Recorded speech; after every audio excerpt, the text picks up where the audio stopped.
Hey, what's up, you guys? Welcome to The Return with Josh and Maria Cribbs. I am Maria Cribbs. And I'm Josh Cribbs. And welcome to another beautiful day. Josh, it's Welcome. cold outside. It's cold. Get your heaters out, y'all. It's changing. The weather's changing. It's not cold because it's cold outside. It's cold because the Browns lost. Is that what it is? It's a little gloomy in the city right now, right? But it was a beautiful game. It was a beautiful game. It was a beautiful day for a game. It wasn't a beautiful game, no. game. But it was a Legends. It was a special weekend. Yeah, special weekend. I want to start off with some positivity. We have the great, I would say, Jim Donovan. The only player, the only non-player selected, inducted into the Legends, along with Old Faithful, Phil Dawson. Phil Dawson, baby. It was a great Legends weekend, minus the Browns loss. So the Browns did something different. We had a flag football game. Well deserved for those guys. I was so honored to be a part of Phil Dawson going in and Jim Donovan. Prayers go out to Jim Donovan as he's settling in for a big fight. But we had a flag football game during halftime. Did y'all see Josh out there during halftime? Yeah, and that's myself in the middle, Brett Ratliff, John Hughes, Darius Hillary, and LaCharles Bentley. Yeah, and we were supposed to have more guys on there, and we won. Versus Joe Hayden's team. Yeah, and we battled Joe Hayden's team, and we won. Yeah. I was so tired and exhausted, I couldn't even stand up for my picture. I was taking a knee. I was exhausted. I'm still sore, and it's Tuesday. Y'all played for about 5 minutes, Josh. You exhausted? It was more than 5 minutes. It was the whole halftime. 20 yards? Was it 20 yards? It was 20 yards, but I was running back and forth across the field because Andrew Hawkins had cleats on, and he still can play. He wore cleats? He wore cleats, and he still can play. I'm like, why aren't you in a uniform? He got a little bruise on the side of his cheek. What happened? Let him know. Because Andrew, he could play defense. He tried to knock me out. They got him for targeting. We ran into each other, knocked each other out. But I did have a highlight of the game, and my team won. Roll that footage of the highlight. You see your boy right there. We ran a cross play in the end zone to pass up to Cribbs, and he scores. And the crowd went wild. Everybody who didn't go to the concession stand got to witness your greatness once again, right? And I'm still sore from it. Josh, I knew when you fell down on that knee, I was like, oh, he gonna be out for about 2 weeks off of that one. And I was in the suite when all the guys coming up talking about how sore they was. I'm like, y'all, what was it? 20 yards, and then Norwood. It felt like a whole game. Jordan Norwood was extra 10 plus the end zone. I said, 30 yards. Y'all so exhausted, right? Yes. But it was a great time. I want to say this, though, Josh. Why were you not at quarterback? Because Brett, he actually played quarterback for the Browns. And, okay. I wanted to play quarterback so I wouldn't have to run around, but I relinquished the duties to an actual real quarterback who played it full time. All right. Shout out to Phil Dawson going into the Legends. Amazing. And the great Jim Donovan. Now, that was the great part of Sunday afternoon when we come back and we talk about the loss. Yeah, we're going to talk about it, and we got guys we're interviewing. Yeah. Some Browns legends. Yeah, don't go anywhere. We'll be right back.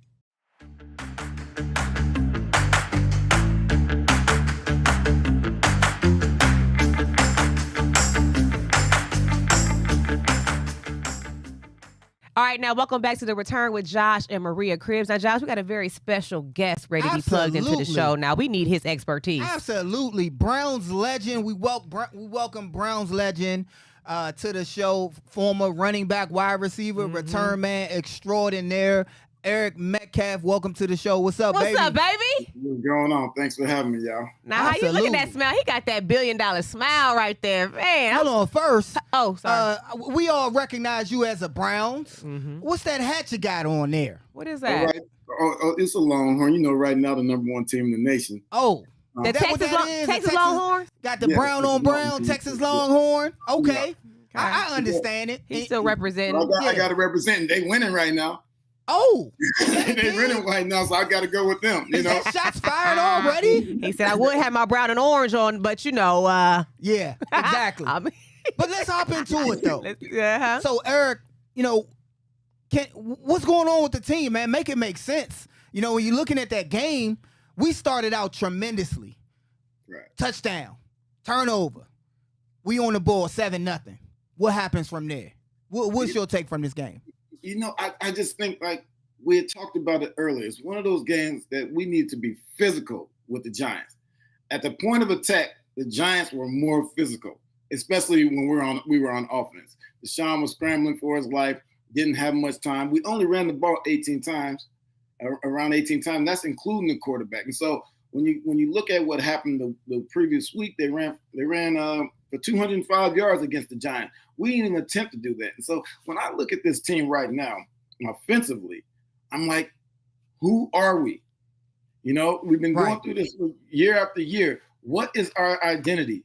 Are we going to run the ball or are we going to pass the ball? I think right now it's very difficult to throw the ball when you got 4 offensive linemen out. So you better establish the run with these big power guys, and then the play action works. But the play action doesn't work if you're not even attempting to run the ball. Right. Now, you said something real specific there. Our identity. And Maria and Ryan, the way we find our identity, it's established not by our team, by our coaches.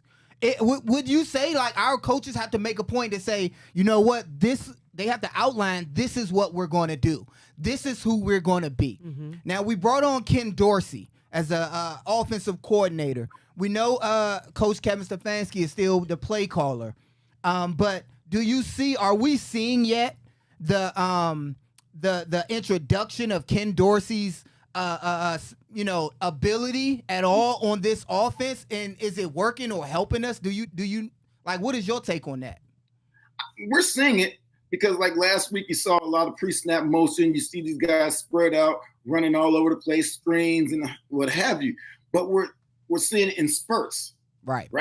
One play will come out and we'll run the ball, or one series will come out and we'll run it every play, and then next 10 series we'll throw the ball every play. And so we're treating everything like we're behind. I don't know if we have gotten to a groove where we know we are. The old San Francisco 49ers with Bill Walsh. They ran what they ran, and Bill Walsh would say, they got to stop us, and if they do, then we make adjustments. Right. We're not doing that yet. We're gonna go off the script for the first 15, and then after that, it's like, closing our eyes and run that. Mm-hmm. And that's what's happening. Eric, I got to ask you, I'm going to flip it over on defense right now. I mean, just compared to last season, at home, we were one of the most dominant defenses, best in the league in some metrics, a lot of metrics, actually. Just 3 weeks in, 0-2 at home, and we've seen the defense play well in halves. The second half of the Giants game was good. The second half of the Cowboys game wasn't bad. What do you attribute this to, this slow start, the first half? We're giving up big chunks. We're missing assignments. It seems like miscommunication between the DBs a lot of the times. What do you attribute that to, the difference between why we were so dominant last year and why we're getting off to a slow start? I think it's a few things. I mean, first of all, when you playing these other teams, they're professionals also. So they're doing a great job of scheming against this defense that is very aggressive.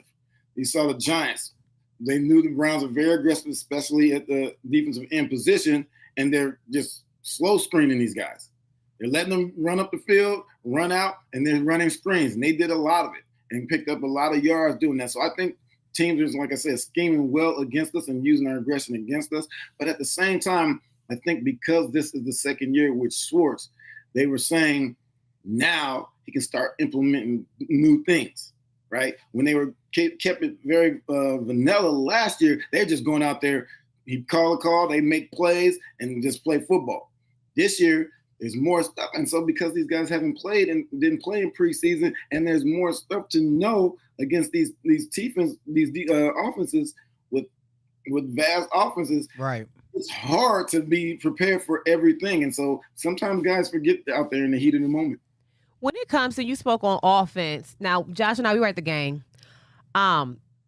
Is it Deshaun's fault? Because we heard the boos. Right. Is it Deshaun's fault that he keeps getting sacked like that? Like, what's up with our offense? The hate is unfair. The booing and all that to me is unfair. I'm a Deshaun Watson fan. Mm-hmm. Granted, we have seen times where he hasn't thrown the ball well. We've seen times where guys are open, run down the field, and we thought he should have hit him. But at the same time, we got to think about it. Josh knows, because Josh played quarterback.